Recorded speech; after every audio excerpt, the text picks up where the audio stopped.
Hi, this is Amy at Ivy League Guide, and this is the Future Ivy Show. Today, I'm going to bring on Olivia, and we're going to walk through the Future Ivy Achieve system so that we can help her stand out to her dream school. So, I'm going to bring Olivia on. She's a very impressive incoming, I believe, junior or senior. They'll let me know. And her theme is around finance and children's activism. So I'm super excited to hear more about you, Olivia, and I'll let you introduce yourself when I bring you on. All right, I'm going to bring you on right now. Hey, Olivia. I think you're on mute, but Hi. good to finally meet you. Yeah, it's nice to meet you too. So I'm an incoming junior, and yeah, as you said, my theme is mostly extracurriculars and activities surrounding finance and like activism specifically for children.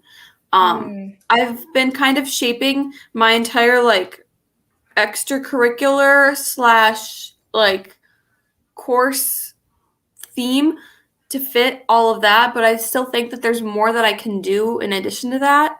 I mm. feel like it's just I've been following you since about like freshman year, so I think I kind of have like a lot of the steps and some of achieved done, but I feel like I've also been going in kind of a different order. Um, Mm. Totally. Yeah, I think that's something that we can explore. I think you've done a lot of good work. I reviewed your application and you have a lot of strong points. And you also have 2 more years, which I mean, that's one more amazing. year. Well, 1 year and like let's say half of a if you're applying early, it depends. But Okay. yeah, you have a lot more time. I have a lot of seniors that come to me, and it's like hard because it is when you're a senior, it's more about application strategy than it is about creating the theme. So let's go through step by step. I know you've read the Future Ivy book, so Yeah. when I look at step A, so A is aim for A's in advanced classes. I saw that you noted your school rigor as a 3 out of 5. So, like 5 being the most rigorous, 3 being kind of in the middle. Curious to hear, how did you rate yourself? What was that thought process like? I think that my school has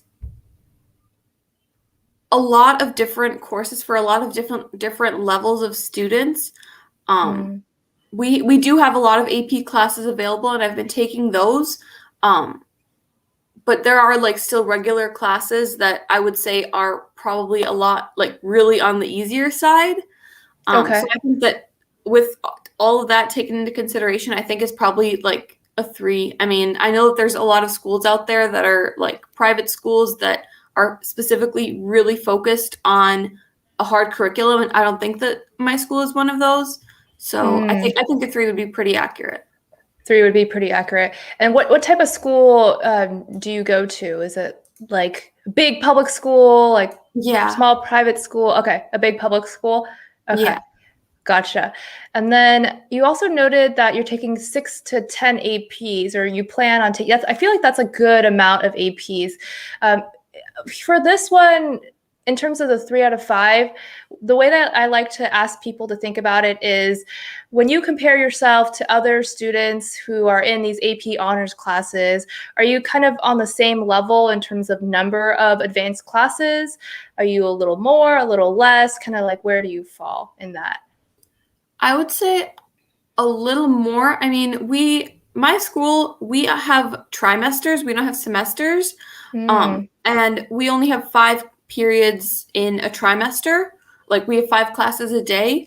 And so the maximum you can take in a year would be 5 APs. And then I'm not completely sure, but I think there's around 20 AP classes available. And okay. I think that I'm taking all of the AP classes that relate to what I want to major in and my theme. I think I'm taking all of them by the end of high school, so I don't feel like I'm missing out on any classes. I think I did take a few that I don't know how relevant they were, but Okay. I think that I think I'm taking a little bit more than the average student. Um, Okay. Yeah. That sounds good. And then have you talked to, so it sounds like your school's a little different, has trimesters. Have you talked to your school counselor about your course load and what's your relationship like with your guidance counselor? So since it's a really big school, she has a lot of students, and I would say that we talk probably 80 to 90% through email. Um, but I definitely email her a lot. So Okay. she definitely knows my name. She's like, oh, Um, Olivia, I know you. Okay. yes, yeah. That's awesome. I think that she's been really helpful. I think I haven't heard any like complaints or like disapproval of the classes I choose.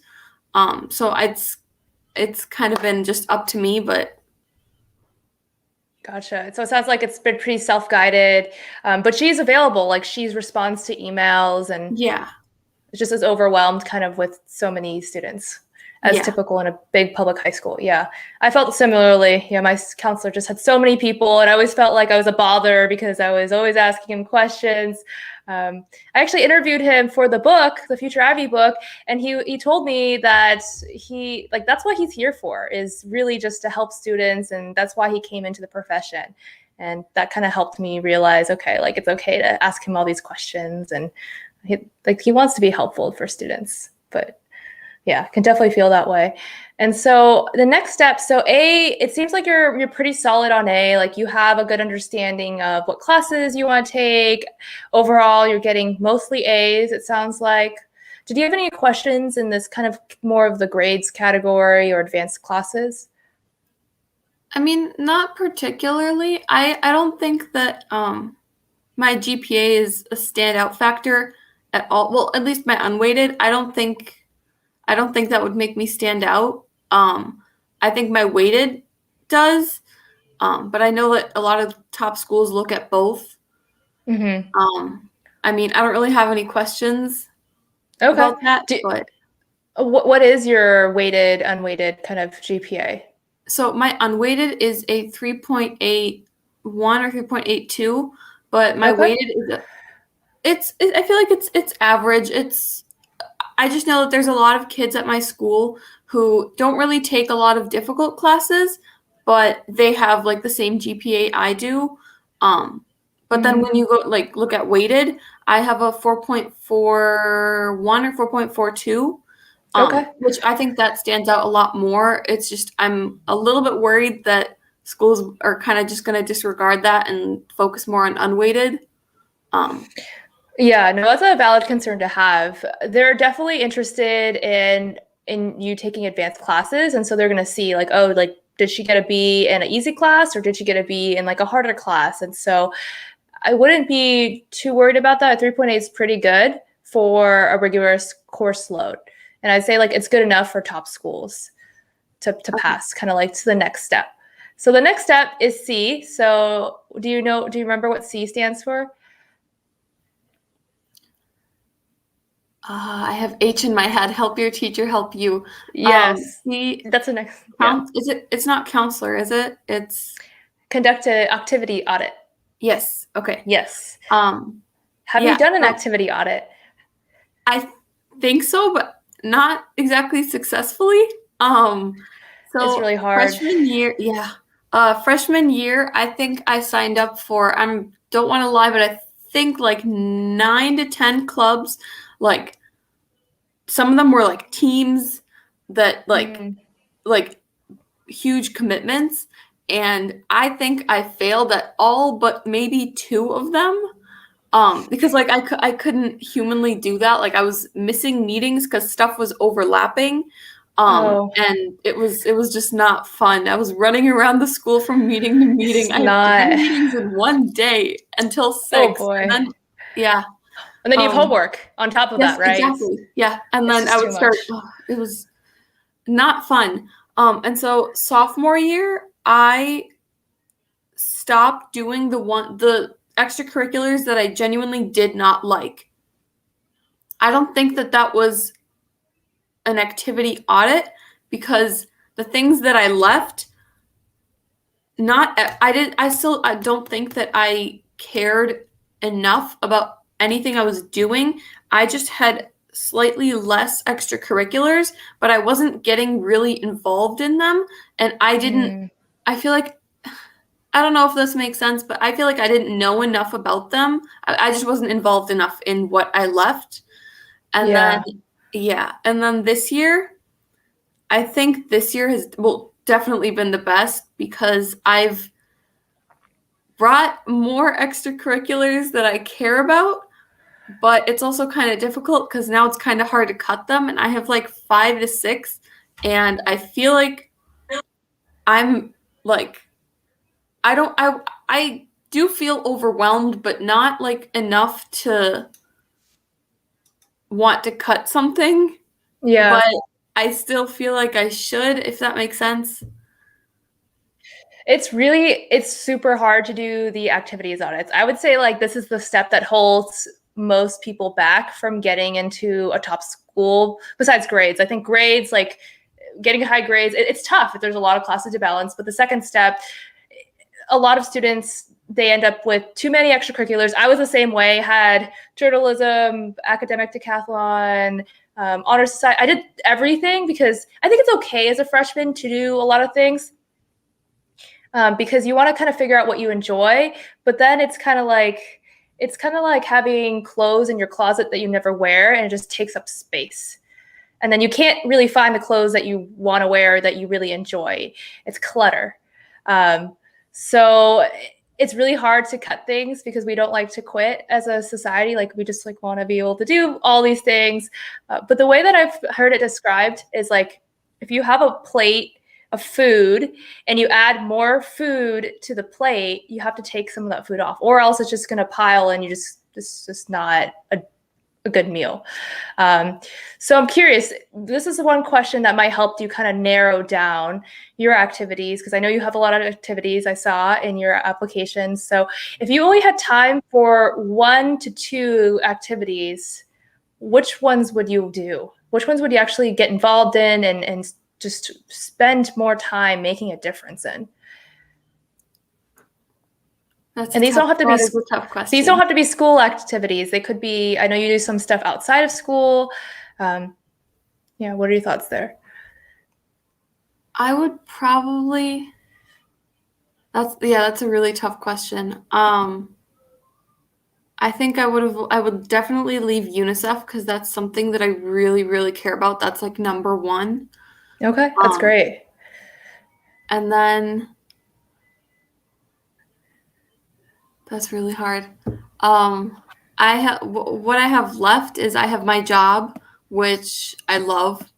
Um, I have Fanatic, which starting to learn to love. Like I'm still a little new with it, but I feel like it's like the perfect combination of finance and activism, and I really want to keep that. And then I have DECA, which is the only club I will have had for 4 years, and I really, really enjoy role plays, and I think I've improved a lot from the 4 years. Um, I'm hoping that I can go to state, possibly nationals next year. Um, Okay. that's DECA. Oh, sorry. And then I know there's other And then ones, but yeah, and then I have a research position at Boston College with a professor. And I really care about that too, especially because like that's really good practice because I want to do undergraduate research too, like when I'm in college.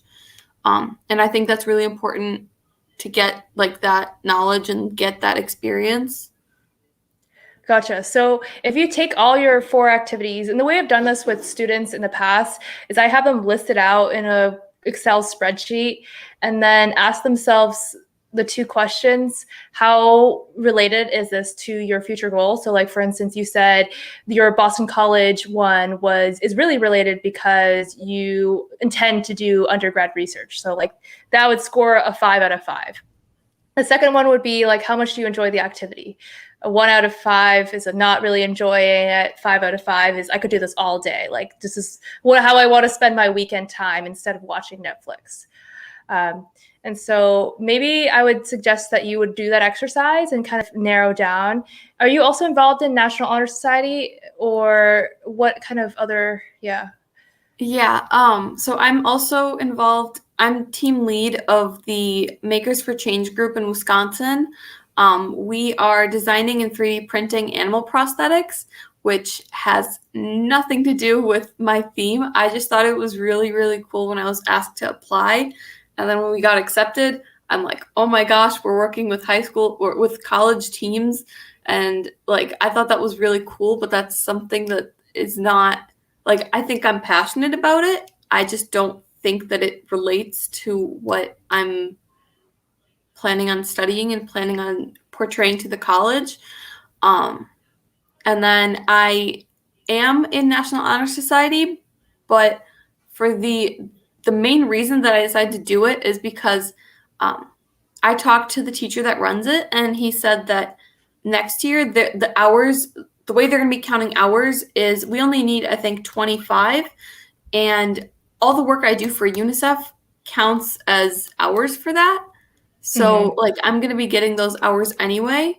So I thought I might as well.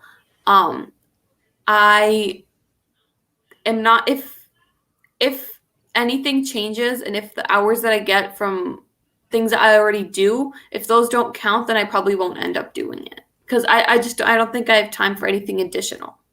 Mm-hmm. Yeah, I mean it's really tough when, I mean, we're just talking about extracurriculars. We're not even talking about how much work it is for classes and taking AP classes and then studying for your SATs. So there's just like, if you could cut maybe like 3 of your activities, how much time do you think you could save? A lot, a lot. Like I how think many hours per week? if I cut 3, I mean, it depends on which 3, but I could probably save, this might be an exaggeration, but like 15 to 20 hours a week. And then what could Probably you do with that 15 to 20 hours? How could you put that to good a use? lot. I could finish essays like over the summer for college. Mm-hmm. I could run another UNICEF campaign. I think there's a Yeah. lot of stuff I could do with that. Totally. Yeah, I think sometimes it's hard to cut it because it's not clear what you're going to do with that time. But I think once you make it clear, like, oh, I can actually do more high value activities and do more impressive activities that could show up as really stand out on my college applications, then you're like, oh, maybe I shouldn't do National Honor Society. Like that doesn't, every student is involved in National Honor Society.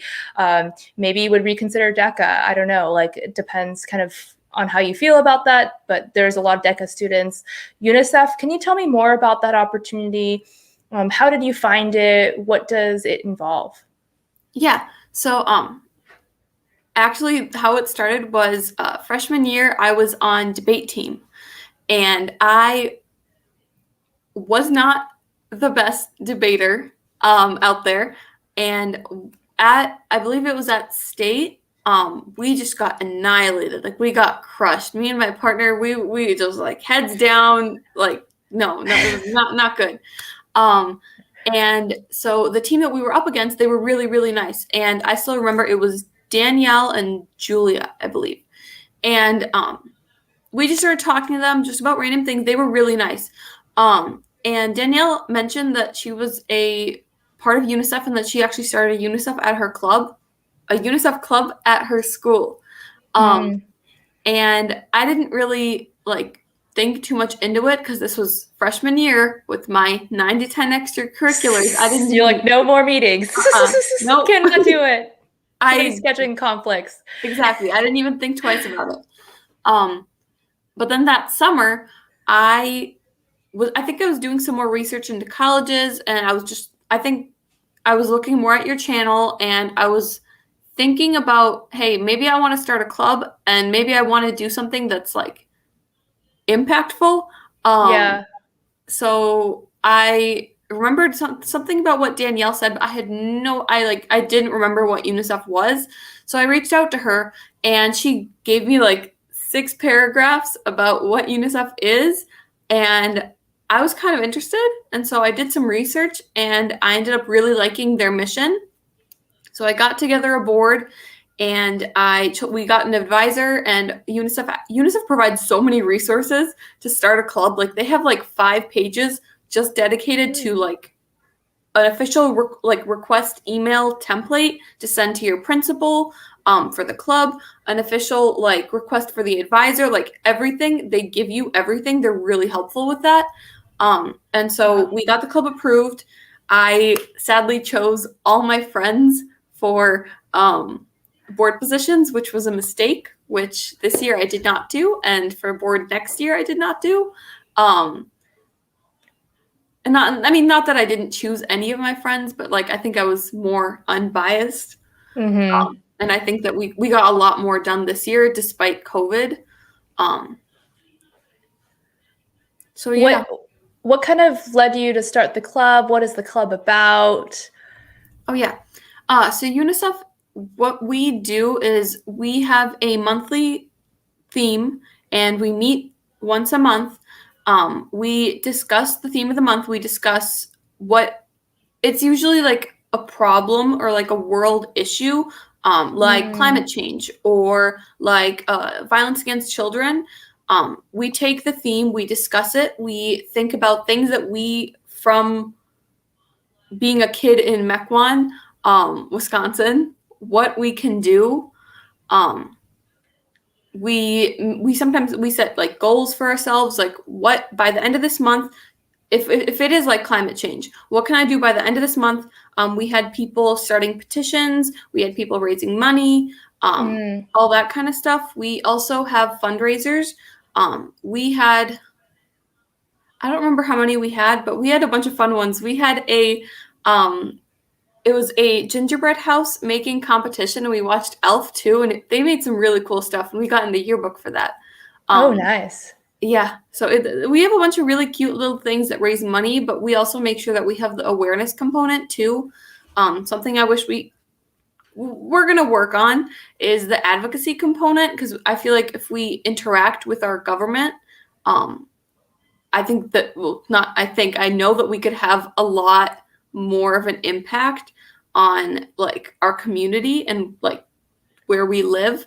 I think that's something we're going to focus on this next year.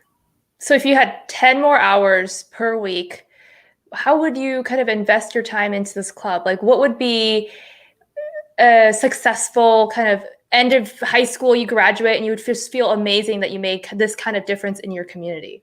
What would that be for you with this club? 2 things. I would like to, right now I'm planning, so I'm also a youth representative for the Chicago area for UNICEF USA.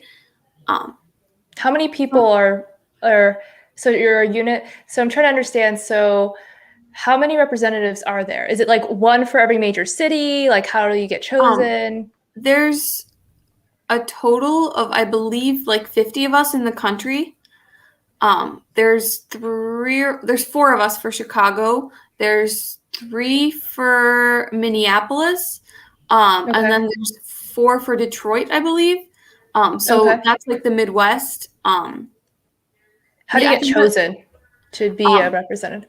So you just apply, and then you go through like an interview process, and then you get a call back saying that you got it or didn't. Okay. I actually applied to be on national council for next year, and there's only, I believe, 10 to 15 in the country of those. I'm trying not to get my hopes up, but fingers crossed. Yeah, no, that would be very exciting. I think like your UNICEF experience, I mean, it shows your leadership skills. It shows that you're really care about your community. It sounds like maybe there's a way you could combine that with financial literacy. I don't know if you have to change the topic every month, if that's like what UNICEF requires you to do, but yeah, they release like a calendar, and they give you like the theme for each month. Okay. I mean, I don't think it's required, but I think that's like what they're sort of nudging us towards. But I was saying that like I'm, as a youth rep, not as Homestead High School's president, I'm running a awareness campaign for gender-based violence in northern India, and I've done like a bunch of projects. I did my AP seminar, AP exam on that topic. So I have a lot of research on that, and I have the event approved. We're just finalizing details. It's set for August 18th, I believe. Okay. And we're going to have a speaker series where a UNICEF ambassador is going to be speaking on the topic, someone who knows a lot about it. We have not decided who yet. And then afterwards, we're going to have a social media campaign. We're going to have a TikTok competition that people are they're going to be posting about, like, encouraging other people to, one, raise awareness, and two, donate to UNICEF's we're going to have a fund set aside specifically for the cause. That's really cool. So the ambassador is like a professional, like an adult, I'm presuming, that works at UNICEF, that knows a lot about it. Okay, that's a great thing. Like, definitely, I think that you're going to do a lot of impressive things of your high school career. I would definitely write things down so you don't forget when it comes to senior year and you have to you're like, what did I do again for that project? Because you're going to have a lot of things. I can sense it. So kind of like with C, I would definitely consider doing an activities audit, a formal one, and ranking the activities based on how much you enjoy them and how much they relate to your future career goal. Having 10 to 15 more hours, like, that would be huge. You said that you could start another project with UNICEF, right? Yeah, I could do a whole nother campaign for UNICEF, like a different topic. And I think that something that I wanted to do with the club, but I could just never find the time, is to partner with as many local businesses as possible and encourage people at school, not just people at school, people in the community, to go there. And we could say, like, Tuesdays from 4 till 6. If you go to the local Panera in Mequon, they will donate this percent of proceeds to Homestead High School UNICEF. And I was hoping to do that with, like, as many businesses as possible, because, one, that's helping small businesses, that's encouraging their business because we're going to help with marketing, and two, it's also raising money for UNICEF. So I thought that would be a really cool idea, and we wanted to do that this year, but we literally never got to it. Yeah, no, I think that's a really great idea, because then you can also get to know other local small businesses, develop a relationship, other future fundraising activities. You already have that connection. It's going to be much easier to do it. So I'm hoping that you cut down some activities so you can dedicate more time to it. Okay, so next step. So H, you know what H stands for, right? Yes. What does it stand for? Yes, it means help your teacher help you. So that's for, like, rec letters, and yeah. How do you feel about this step? Do you know the two teachers that you're going to ask for rec letters? What's your relationship with your teachers like? So I already requested both teachers. I've let them know. Are these sophomore year teachers or? So one of them, I had her freshman year, sophomore year, and I've been stopping by her room, like, often since then. Like, we talk, we're close. And then the second teacher I asked is my math teacher. I had him freshman year, this year, and I'm going to have him next year. Perfect. That's great. Okay. And then what would you say your relationship is like with your math teacher? How do you kind of make sure, what advice would you give to other students that maybe don't have a great relationship with their teachers? What have you done to kind of build that relationship? I think that just being honest with your teacher, and not approaching them for a letter of recommendation, like, in front of other people. Like, they need to be able to, like, say no. Like, they should not feel pressured into saying yes, because if they do, then they might not write you the best letter of recommendation. And then the other thing that I actually did is I kind of decided who I was going to ask. Like, in the beginning of junior year, I didn't actually ask them, but I had them in mind. And I had them writing me letters of recommendation for scholarships I was applying to. And so they already have, like, recommendations written for me, and it won't be as much work for them, which I feel like they will appreciate, especially when they start getting more and more requests. One of the scholarships that I applied to, the recommendations were sent directly to me, and so I got to see whether or not this is like something I would like a college to see. And that I think I really liked what both of the teachers wrote. And I think that was like the final thing that I'm like, I definitely want these teachers writing my college That's recommendation. awesome. It sounds like you almost it's like a test run in some ways. Like you tried it for scholarship and then you could see because some teachers are not good at writing recommendation letters. Like some people are just not good at raving about people or writing. And so that's super smart that you ask them for a scholarship letter. So they're also like kind of involved in your journey. And then also now you can ask them and they already know, right? Sounds like they already know for college time. That's awesome. Okay, so it sounds like you're passing with flying colors for the H step. All right, I ignite your interest. Have you so in your application you talked about being very interested in investment banking. How did you get interested in investment banking? Have you reached out to anyone that's worked in these fields? I think I sent like a cold emails to 20 investment bankers, and I don't think I got any like actual answers. I wanted to set up like calls just to talk to them, and I didn't really keep pushing. I didn't send any more because most of them said, well, you're just in high school. We can't really like help you with anything. I That's disappointing that they Yeah, a little bit. But I think that I've done enough research on investment banking, and I think I know what it is. I'm also definitely like willing to change. I'm open to changing my mind because I think that happens a lot. Yeah. Like I do have other career options, like corporate law is an option. Working as Gotcha. a finance officer for UNICEF is also an option. Yeah, for So sure. I'm trying like not to limit myself, even though I feel like a lot of times I do. But I do have other career options. It just seems to me that investment banking fits who I am as a person the best, but it's not the only thing that I would be happy doing.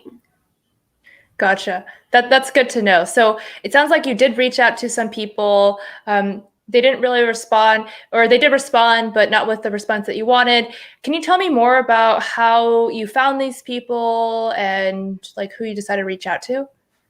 Yeah. I mean, I can answer that with one word. LinkedIn. Okay, so you have a LinkedIn account. Yeah. Yeah. I'm active on LinkedIn. Okay, awesome. I guess what was like your outreach letter? I'm just trying to figure out how I can help you maybe get more positive responses, or what was that kind of initial letter to them like? I tried to keep it as short as I could. And there's also like there's a letter limit, character limit. Yeah. I think I just said, hi, my name's Olivia. I introduced myself. I said that I'm in high school. I'm really interested in investment banking, and I was hoping that you could explain to me more of what you do on a day-to-day basis if you have time. I told them that it shouldn't take more than like 15 to 20 minutes. And then I sent that. If I could find an email for them, I would send them an email because that doesn't have a character limit. Yeah, They totally. basically said the same thing. Gotcha. And then it sounds like you didn't kind of follow up because you were kind of worried maybe it's kind of pushing it too far. Yeah, Yeah. I mean, there was one in particular that she said that she would be happy to talk to me once I graduate high school. Um, so I think I kind of responded. I said thank you for like responding, and that okay, I'll make sure to reach out to her when I graduate. Yeah. Okay, that makes sense. I think there's maybe three things that might help you here. So the first one is it's easier when do you know the difference between like a warm lead and a cold lead? Have you ever heard about that in sales terminology? So a cold lead is someone that you don't know. You're just like reaching out them. They don't know you. That's exactly what you're doing. It's a cold lead. Warm lead is when you get an introduction from someone, and so it's a little more personal, and maybe it's your father, your mom, your sister, cousin, teacher knows someone, and it sounds like you're pretty open to different kind of careers in finance. So who do you think maybe would know, who's well connected, who might be able to connect you with someone in finance? My dad has a friend, and she's a partner at a law firm, and she worked in corporate law, and works in corporate law. And I actually talked to her, and Okay. I definitely got a lot of information from that. I think it was really helpful. It's just I don't think we have any connections in investment banking. Yeah, totally. I think it's something that um, it's I think it doesn't hurt to ask everyone you know. So for instance, your teachers, hey, like I'm super interested in this career, curious, do you know anyone you can connect me with? They might say no. If I meet someone, I'll let you know, kind of keep you in mind. But I find that if you ask enough people, someone's going to help you. Like you're just going to get one person who's going to connect you, and that's just going to be like, yes, like this is awesome. So I'd say one, tap your personal network, ask your parents. Your parents might know, it might be a friend of a friend. So it might be like kind of a little further. So that's one. The second thing I've noticed with students that do really well with online outreach and networking is being really specific about your career path. So investment banking is very broad. There's a lot of different specialties in it. A lot of college students want to go into it. So how can you be more specific with investment banking? Like what's one level underneath it? For example, with law, you could say, I want to be a lawyer. I want to become a pharmaceutical lawyer. That's like a level kind of more specific. I mean, I could say I'm interested in like M&A, like mergers and acquisitions, Mm-hmm. like that specifically. And I wanted to talk about M&A deals that they have went through and that they've experienced, and preferably ones that they've like closed. Mm-hmm. Um, I think that I could do that.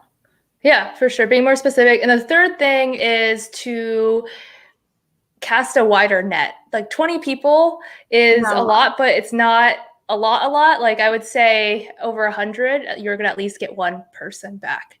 If that yeah, makes sense. yeah, that sounds about right. When I was looking for a research position, I sent out, I'm not gonna lie, I think it was probably under 200, but definitely over 150 emails, and I think I got 2 yeses. So, And it's just one, you don't just need one yes, right? It's not like, and I mean, yeah, I think that's really good. So you set out like a kind of a mass email out to different professors and well, with that, I couldn't really do that because I did research on every single professor individually. mm, And in the email, I included their research, why I care about it, how it relates to what I'm doing, like in school, and what I've learned from DECA in my background. And like wow, that took yeah, a lot of time for took a each lot of time one. for Yeah. sure. So I think Yeah. I spent like months sending out all the emails. And so when I finally got a response, I'm like, yes. Yes, you just need, okay, that's very resourceful of you and industrious of you for doing that. Personalized emails do a lot better, but it does take more work. So totally. Okay, sounds good. So next step kind of with ignite your interest, more people reaching out to, it's a numbers game at the end of the day. Yeah, just like you did with your Boston College research internship. Okay, third one is E. Do you remember what this one stands for? No. Execute Mm-mm. your theme. And so you have a finance and child activism theme. I think that's really good. It's very specific. It stands out to me. So really high five on that. What here I want to understand is, so a theme is three parts. So passion, which your passion is in finance, a skill or strength, and then a problem, which for you was child activism. And so you've read your letters of recommendation from the scholarship letters that your math and English teacher, I believe, Yeah. have written. And so, and also just like kind of based on what other adults, students have told you, what do you feel like your strengths are, or different skills that you might be able to use in this? I think that, well, I've definitely been told that I'm competitive and ambitious. That's like the biggest things that I would say people would use to describe me. I honestly, I think that sometimes it can get a little toxic because I I will not stop until I get what I want, which isn't, I'm learning to balance that. Determined. Yeah, Let's say, yeah. I think that I would be described as independent. I don't think that I really rely on that many people unless I need to, and that's not like in a I don't want anyone to help me. I don't need anyone. I think I try to do things myself, but I think I can understand if a task is too much for just me to handle, then I can ask for help, but I usually try to get things done alone. Gotcha. Okay, so independence, it sounds like you're very determined, competitive. Gotcha. So in terms of this one, I know that you can kind of, you mentioned your application, you feel like you just don't have a passion project yet, and I feel like you already do. And so your passion project is your UNICEF club and your involvement. You also have, go ahead, you're gonna say something? Sort of. I didn't know if like what I do for UNICEF counts because okay, this is gonna come out bad, but like I do UNICEF for fun. Well, I guess that didn't come out bad, but like I do UNICEF for fun, so I didn't think that it was like counts as a passion project because it's like something I do that I enjoy, and not like it's not something that's related to my major. It's not something that's related to college. It's something that like is like for me. So I didn't really know if that counts. Yeah, definitely. So you didn't know if it counts. I think it's even better that you enjoy it because then you're going to do it more. You're going to be more motivated to work on those projects. It sounds like you have some flexibility with the club to kind of direct it to maybe what you're more passionate about with child activism. And so maybe there's like kind of ways that you could take the theme and say, okay, like what does a child activism lens look like on this month? And then kind of use that. For me, so in Future Ivy, I list 7 different passion project builders. So I consider it a portfolio. You don't want just one passion project. You want a variety so they can see, okay, like this person's really passionate about it. Like this person has 3 different things related to their theme. For me, I think it's clear your UNICEF involvement for your activism. You also have you work at a bank. So that's another one. Internships, jobs, that counts. And then you also started it sounds like an outreach kind of internship as well. So, right? What? Your outreach PR position? Oh, yeah. PR outreach for Fanatic. Yeah. Yes. So like those 3 for me, like strike, okay, like this is someone that's passionate about this theme. I mean, yeah, I definitely want to learn more about future I was gonna say Future Ivy. I definitely want to learn more about Fanatic because I only joined in like May, early May is when I started, and there's a lot more that I could still do. So far, the only thing I've done is I've expanded the organization from just the Bay Area of California to also include the Midwest.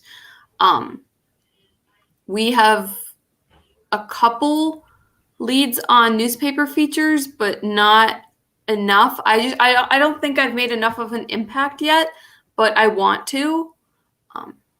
What does that look like for you? Like, what does success look like, or what does making an impact look like? I want to help start 50 clubs, 50 Fanatic clubs at schools who don't offer financial literacy curriculums. I want 50 schools to have Fanatic clubs and to have that available to their students. And this is high school, right? Or is this elementary school? High school. So how much? Go ahead. We've been focusing more on high schools, but we do include middle schools, elementary. We have a financial literacy curriculum that we can bring to them, and we have workshops, but we don't really have clubs for elementary school. Okay, gotcha. So, I mean, I think 50, that's awesome. I think that would be really impressive. But how much time would you need to do that? A lot. I think I could do that this summer. I'm not sure exactly how much time I would need, but a lot. Yeah, it sounds like it's like that would be what do you think you would rather do? Or how would you feel? Which one would you prefer? Spending 10 hours in like DECA or kind of 10 hours in this club or starting more clubs? What do you think would make a bigger difference in your community? Starting more clubs. Definitely. Yeah, exactly. Totally. Okay. So with executing your theme, I would say here you've already done a good job kind of identifying what your theme is. UNICEF, you enjoy it. Like, that's a good thing. Like, we want you to enjoy the activities that you're in. And that's why with the activities audit, like, that's one of the questions is, do you enjoy this? It's way easier to do things when you enjoy them, and life is too short to be doing things that you hate. So and then you're already doing like 3 different activities that relate to your theme. So I think you're doing very well in this E, which is execute your theme. The next step is validate your credibility.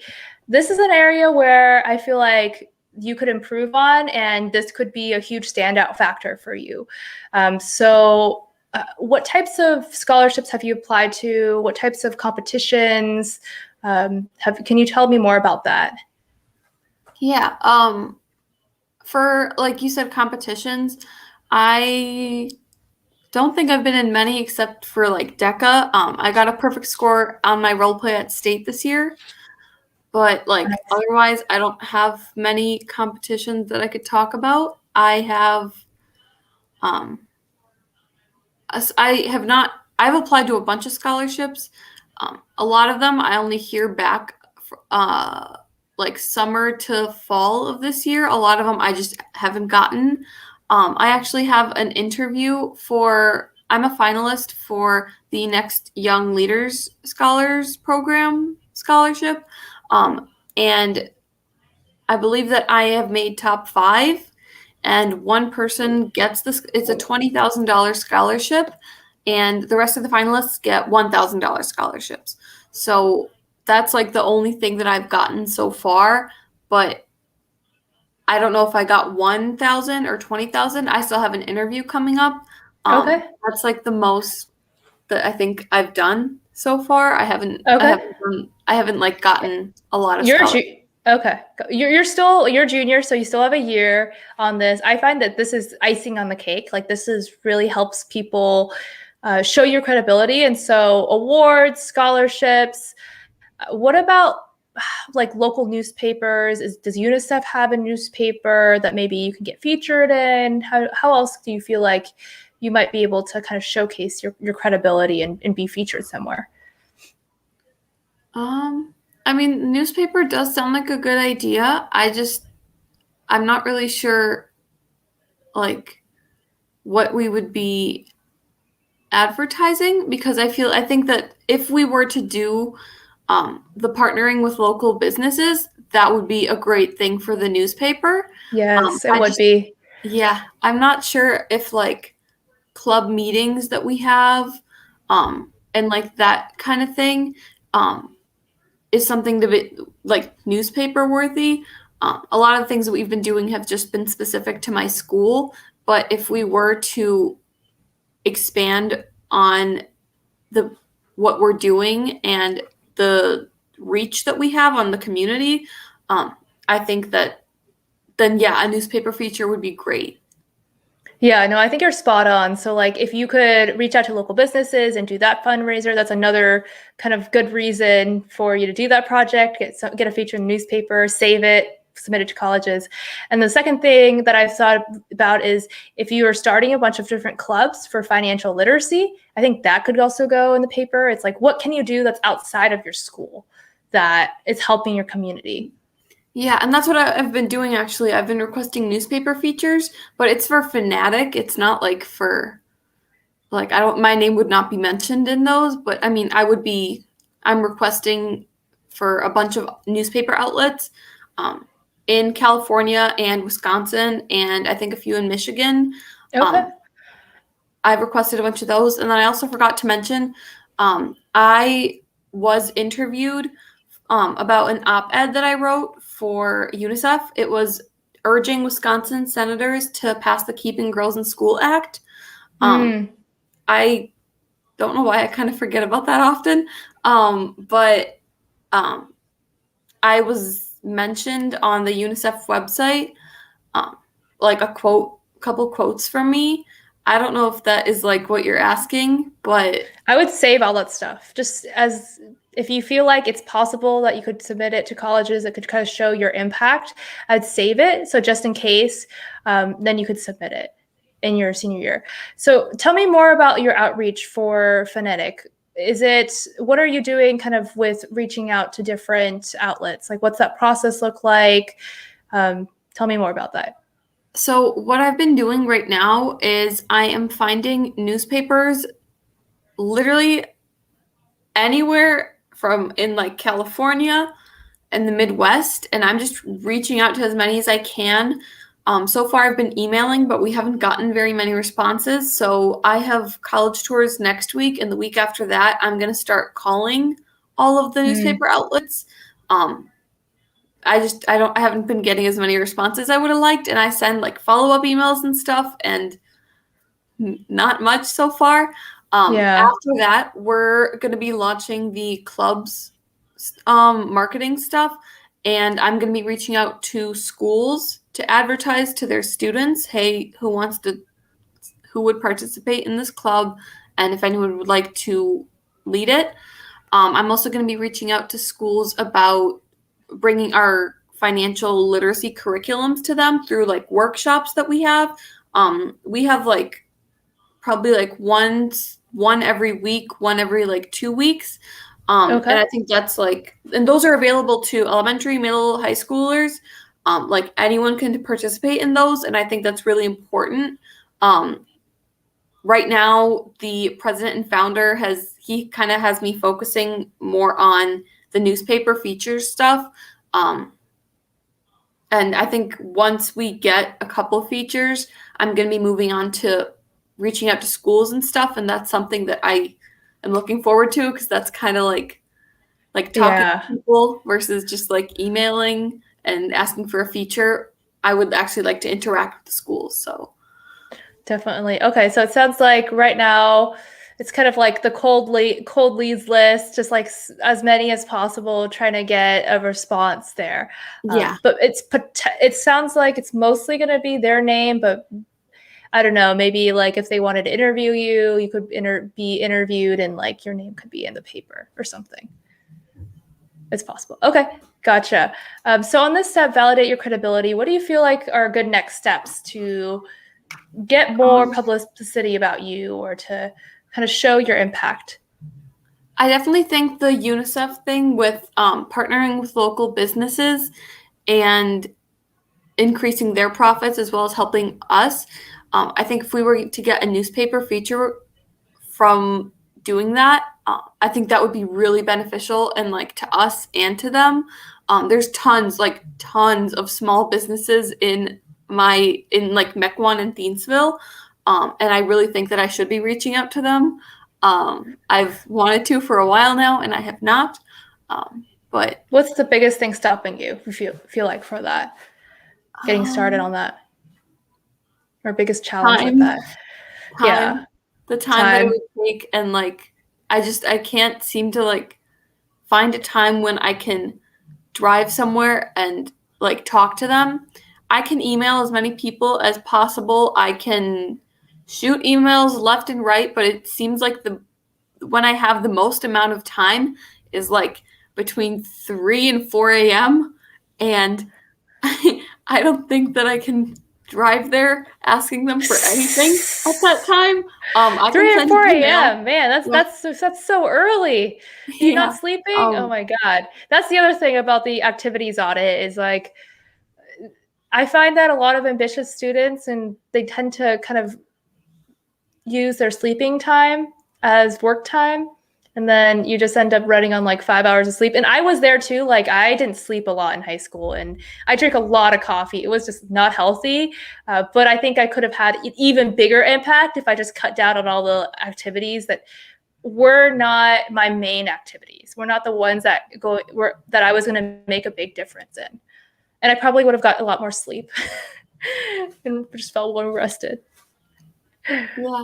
Yeah, I can Yeah. definitely relate to that. It's really hard. Coffee. The Oh my coffee. God, so much coffee, man. Okay, so the last step is E, which is earn your SAT scores. I know you had a few questions on this one. It sounds like you've taken it once. And what was kind of like your study routine for like the first test? Okay, so I have taken we're gonna okay. I took the ACT in Okay. 7th grade, Okay. freshman year, and this year. And ACT, not SAT. yes, the ACT. Okay. I have taken the SAT in 8th grade, sophomore year, 2 times junior year, and then I have the last time I'm gonna take it is August 29th. I haven't signed up, but as soon as they open registration for that one. I've Okay. taken a lot of standardized tests, and I hate to admit it, but I kind of rely on like how much I already know from school, and that's horrible because I can't find the time to study. So I Mm, naturally did better on the SAT than I did on the ACT when I actually studied a little bit for it. So the SAT is definitely for me. Um, so after I chose a test, I thought I was going to study and I didn't for the last one. But yeah. I'm going to have all summer to study for the August one. And I really, really think that I can do good on this one. I hope, hopefully. Yeah. I'm sure, I mean, with your competitive, determined spirit, I'm sure you can do well on this exam. It's just like, can you find the time? Because Yeah. not sleep is not going to help you with this exam. Like, you're going to need to be able to sleep so you can do the critical thinking, processing power necessary for these exams. Yeah. Yeah. That's something I'm going to work on this summer. I have a lot of things, but I think that's something I definitely want to prioritize because it's really important. I realize that like schools are test optional and it's not going to hurt me if I don't submit a score, but I want a score not I want a score to like help me. Like I realize that not having one would just not do anything. I want a score to like boost my Mm-hmm. application. Yeah, for sure. And then also for scholarships as well. Like, it could potentially open you up for some merit scholarships Yeah. at some schools. Okay, that makes sense. Yeah, it sounds like right now with the SAT stuff, it's just more practice for you. Yeah. Is kind of like the biggest challenge in finding the time to do those practice Mhm. sessions. Okay, gotcha. So based on like going through Achieve, where do you kind of see your biggest strengths and then also areas that you want to work on and grow in? I would say definitely earning scores and the credibility. I think I definitely I don't think I have like any except for like yeah, no, none. And the activities audit too. I think I can work Okay. more on that. Like those three, I think that Yeah. Yeah, for sure. I think, yeah, the biggest game changing thing for you is probably doing the activities audit. I think once you free up all the activities that you're just like, you kind of like them, but it's not like really where you feel like you can make the biggest impact, then you're going to have the time to do work these on everything projects with else. local businesses. Then you can have the time to actually study for the SAT. It's just a lot of practice tests. Like, when I went to senior year, I was not really ready. I took the SAT and got a really low score. So then I took the ACT, got a higher score. It was a 30, so it was like not good enough for any top schools.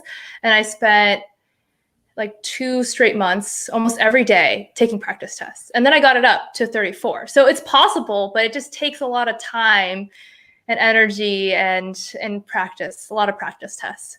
That's really good. It's possible, and I know you can do it too, especially with your determined competitive spirit. Like, you can definitely do it. It's just like, how can you find the time? How can you free up your time to do things that actually make a difference? Yeah. Yeah, for sure. So based on like today, and where do you feel like before this call, where do you feel like you were in terms of how comfortable you felt or ready you felt for college on a scale of 1 to 5? And then how do you feel now on a scale of 1 to 5? I think before this call, I was probably at like a 2.75. I feel like that's an accurate number, 2.75. Because I felt like I had certain things that were like set and that I'm good with, like choosing classes, teacher recommendations. Yeah, for sure. Yeah, like a theme. I had those things set and I'm like pretty confident in those.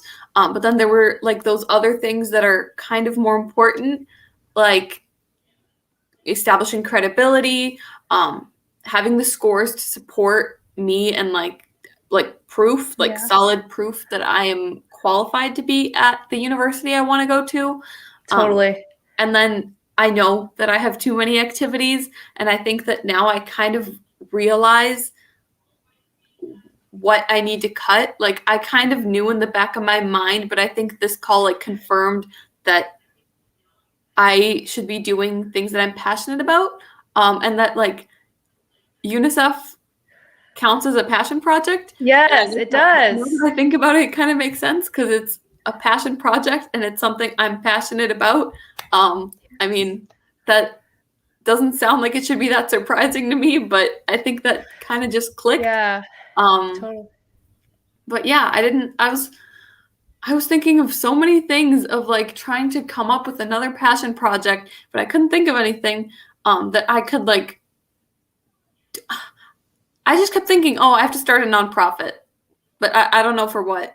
And like that's all that was in my mind. I'm like, I have to start a nonprofit, and that's why I was a little worried. But now I know that UNICEF is actually like that. It's a great passion project, yeah. And like you can make a really big impact in that. And you also have, so in the book I talk about 7 different passion project builders. So like internships, you have that. You have a job, so you have starting a club.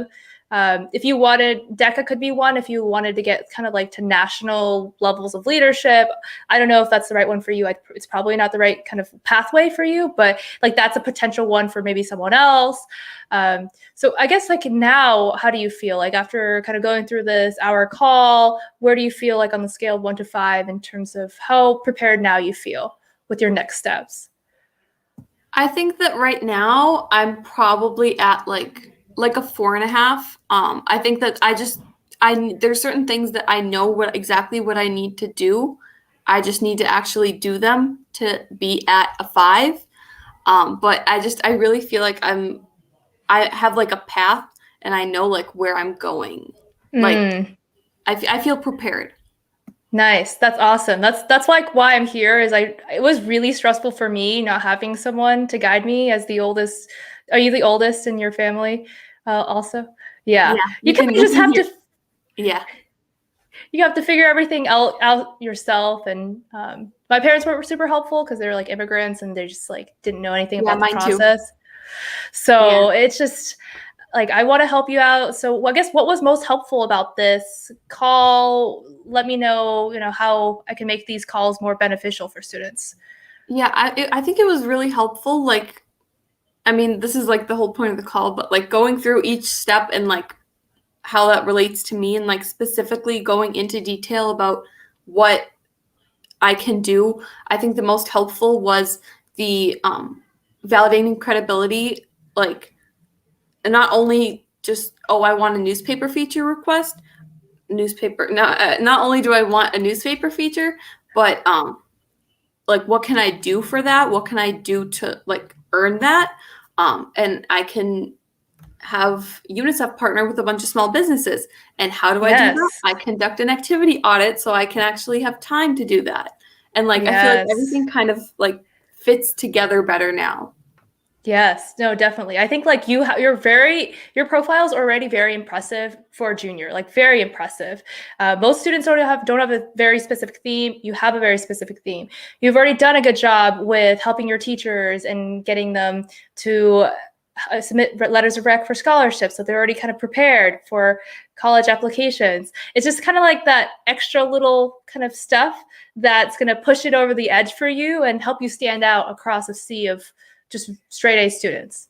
But your profile is very impressive. We reviewed other profiles and like just I feel very good about this, Olivia. So I'm just very grateful that you came on the show today, and I'm really excited about your college journey. Do you have any other questions I can help you answer kind of in this call? Not really. I mean, this was really, really helpful. Thank you so much. Thank you, Olivia. So keep in touch, and yeah, definitely let me know how it goes. I'm super excited that you read the book, and thank you so much for your really detailed feedback on it. Yeah. Really appreciate that. Any thoughts on the book, I guess, like that you I wanted really to like liked it. I think that the biggest like thing that stands out about this book compared to like I've read other admissions books on like getting into top schools. I think the thing that Future Ivy has is it gives you like a step by step. At the end of every chapter there's like the action steps, like what you have to do. And I think Yes. that because like everyone can customize it. Like if you buy a copy of the book, you can literally write inside the book, like, this is what I want to do. This is what I have to do. And these are the steps. And like it takes you literally Yes. step by step through the entire process. I really appreciate that feedback because I've read a lot of college admission books as well. And it's just like, they just throw information at you and you're like, Yeah. okay, I have to do 100 things. What am I supposed to, like, what's the next In thing? what I'm just order? already overwhelmed of all these classes and I have 10 activities. And it's just like, okay, how can we break it down? Like this, do this first, then do this. Yeah, I think the overwhelms is what hurts people a lot. It's a lot. I would say high school was probably the most stressful time of my life. I'm a young adult now. It's just like there's so many things that you have to balance in high school, and so just kudos to you for being able to do that, for getting your own research assistant position. Like you just emailed 200 like professors. That's awesome. That's taking the initiative, and that's exactly what colleges want to see. So I think you're going to do very well, Olivia. And thank you so much for being on Future Ivy today. Yeah, thank you so much for having me. Thank you, Olivia. Is there anything that you want to like leave behind in terms of social? If anyone wants to follow you, hear more about your UNICEF, how can they hear more about you or find you? I mean, my Instagram handle is just Olivia Clayman. If anyone wants to like reach out to me about starting a UNICEF club or starting a Fanatic club, I would love to talk to them and explain UNICEF mission and Fanatic's mission. Yes. If anyone just wants to talk, Okay. I'm totally okay with that too. So at Olivia Clayman, kind of Instagram, kind of Yes. That's the best way to reach out to you. Awesome. Yeah. Well, thank you so much for being on today, and I look forward to staying in touch with you, Olivia. Yeah. All right. Have a good day. Bye. You too. Bye. All right, that was the first episode of the Future Ivy Show with Olivia. So happy to have her. She's an impressive, very impressive student, and I know she will go very far. And so, in terms of how you can get on the show, we will have a link in the description for the Future Ivy application. And if you want to learn more about the Achieve system, the book will be coming out next Monday on the 21st. So you can grab that copy on Amazon. Thank you for tuning in and see you next time.